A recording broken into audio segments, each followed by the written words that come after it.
From VOA Learning English, this is the Agriculture Report in Special English. Animal feed is the biggest cost for most cattle producers. In the United States, the cost of hay, grain, and other feed has risen sharply because of a drought. At the same time, wildfires this year burned more than 1 million hectares of North American rangeland.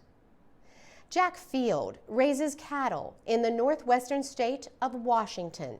To save money, he made plans to transport his small herd of cows 300 kilometers away to feed on crop stubble. Crop stubble is what remains after crops have been harvested.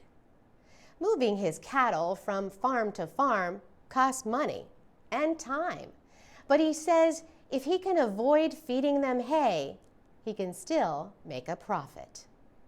Tim Del Corto is a beef scientist at Oregon State University.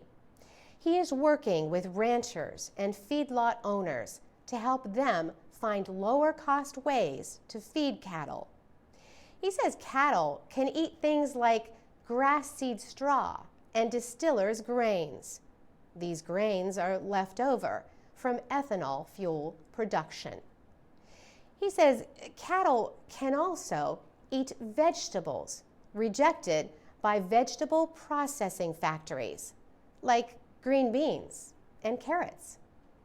Tim Del Corto says beef cattle can digest almost anything.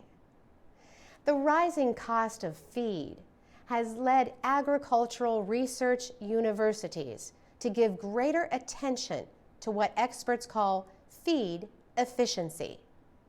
The University of Idaho has a cattle barn where sensors measure exactly how much food each cow eats. Professor Rod Hill says just because animals are growing at the same rate does not mean they eat the same amount of food. In fact, the difference in how efficiently their bodies turn feed into meat, fat, bone, and skin might be surprising. Rod Hill says ranchers can use selective breeding to get the same growth with less feed. But he says not to focus too much on one thing, like reducing fat.